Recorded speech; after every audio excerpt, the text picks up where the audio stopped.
नमस्कार श्रोताओं, राजस्थान की रहस्यमयी लोक कथाओं की दुनिया में आपका स्वागत है। मैं विक्रम और आज हम आपको एक ऐसी कहानी सुनाने जा रहे हैं जो आपके रोंगटे खड़े कर देगी। हमारे साथ है दीपिका, जो राजस्थान की लोक कथाओं की विशेषज्ञ है। नमस्कार विक्रम और नमस्कार हमारे सभी श्रोताओं को। आज हम बात करेंगे पिचासिनी की, जिसे राजस्थान में कर्ण पिचासिनी या पिचासिनी भी कहते हैं। ये एक ऐसी आत्मा है जो सुंदर युवती के रूप में रात के अंधेरे में अकेले घूमने वाले मुसाफिरों को अपना शिकार बनाती है। दीपिका, क्या आप हमारे श्रोताओं को बता सकती हैं कि पिचासिनी के बारे में राजस्थानी लोक कथाओं में क्या कहा गया है? बिल्कुल विक्रम, राजस्थान की लोक कथाओं के अनुसार पिचासिनी या कर्ण पिचासिनी एक रहस्यमयी स्त्री होती है जो तांत्रिक विद्याओं में निपुण थी। कहा जाता है कि उसकी मृत्यु के बाद भी उसकी आत्मा को मोक्ष नहीं मिला और वो एक भयानक पिचासिनी बन गई। यह आत्मा अक्सर सुनसान जगहों पर, विशेष रूप से पुराने खंडरों, जंगलों और सूनी सड़कों पर दिखाई देती है। और इसकी पहचान क्या होती है? यानी कि अगर कोई इससे मिल जाए तो उसे कैसे पता चलेगा कि ये कोई साधारण स्त्री नहीं बल्कि पिचासिनी है? लोक कथाओं के अनुसार पिचासिनी अक्सर एक सुंदर युवती के रूप में दिखाई देती है, लेकिन उसके कुछ लक्षण उसे अलग करते हैं। उसके पैर उल्टे होते हैं, यानी उसकी एड़ियां सामने और अंगूठे पीछे की ओर होते हैं। कभी कभी उसके लंबे बाल होते हैं और वो सफेद साड़ी पहने होती है। लेकिन जब वो अपना असली रूप दिखाती है तब उसके दांत बहुत बड़े बड़े और तेज होते हैं, आंखें लाल हो जाती हैं और पैरों के नाखून जमीन में धंस जाते हैं। ये तो बहुत भयावह लगता है। क्या आपके पास कोई ऐसी कहानी है जो पिचासिनी से जुड़ी हो? हाँ विक्रम, मैं आपको पिचासिनी का बदला नामक कहानी सुनाती हूँ। ये कहानी राजस्थान के एक पुराने गांव की है, जहाँ एक टूटी फूटी हवेली थी जिसे लोग भूतिया हवेली कहते थे। कहानी शुरू कीजिए। राजस्थान के एक पुराने गांव में जंगल के किनारे एक टूटी हुई हवेली थी। गांव वालों का मानना था कि वहाँ पिचासिनी रहती है, एक ऐसी आत्मा जो सुंदर युवती के रूप में रात को रास्ता भटकते मर्दों को बुलाती थी और फिर उन्हें मार डालती थी। लेकिन ये हवेली पहले किसी की थी, है ना? और पिचासिनी कौन थी? हाँ, कहा जाता है कि ये हवेली एक समय में एक अमीर जमींदार की थी। उसकी बेटी विभावली बहुत सुंदर थी।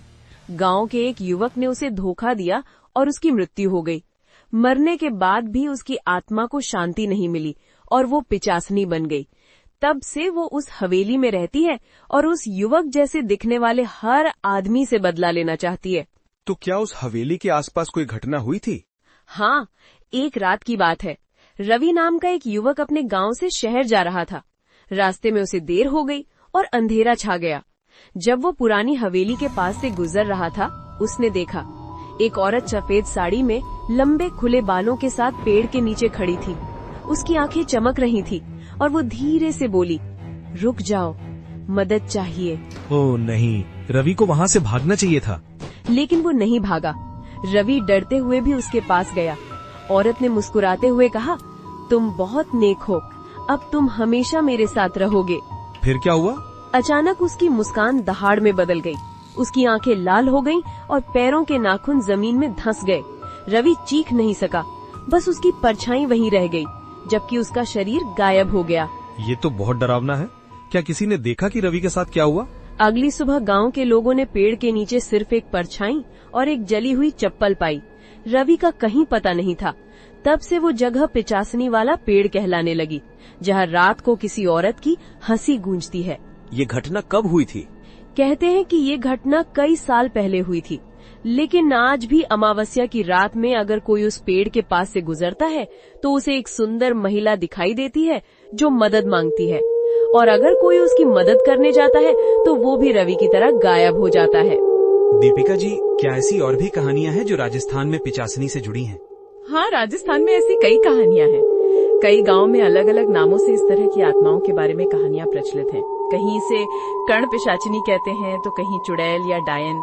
अलवर, बाड़मेर जैसे जिलों में इससे जुड़ी कई कहानियां सुनने को मिलती हैं। क्या लोग वाकई इन कहानियों पर विश्वास करते हैं? देखिए, ऐसी कहानियां हमारे लोक साहित्य का हिस्सा है। कई लोग इन्हें सच मानते हैं, खासकर गाँव में। ये कहानियां पीढ़ी दर पीढ़ी सुनाई जाती रही हैं।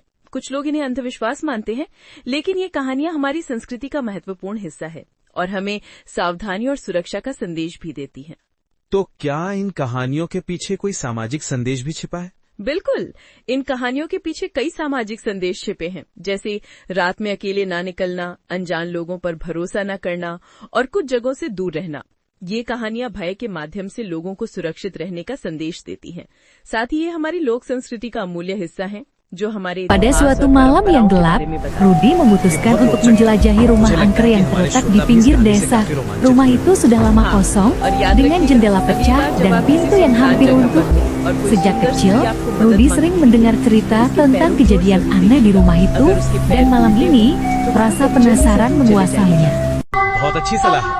हमारे श्रोताओं को भी यही सलाह देना चाहेंगे कि कहानियां सुनने में तो मजा आता है, पर सावधानी हमेशा बरतें। और हाँ, रात में अकेले सफर करते समय विशेष सावधानी बरतें और अनजानों पर भरोसा ना करें। बिल्कुल सही कहा आपने विक्रम।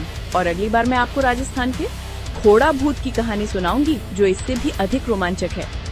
तो प्रिय श्रोताओं, हम फिर मिलेंगे एक और रहस्यमयी कहानी के साथ। तब तक के लिए रात को अकेले सफर से बचे और पिचासनी से सावधान रहें। धन्यवाद। और हमारे पॉडकास्ट को सुनने के लिए आपका बहुत बहुत धन्यवाद। अगली कहानी में फिर मिलेंगे। नमस्कार।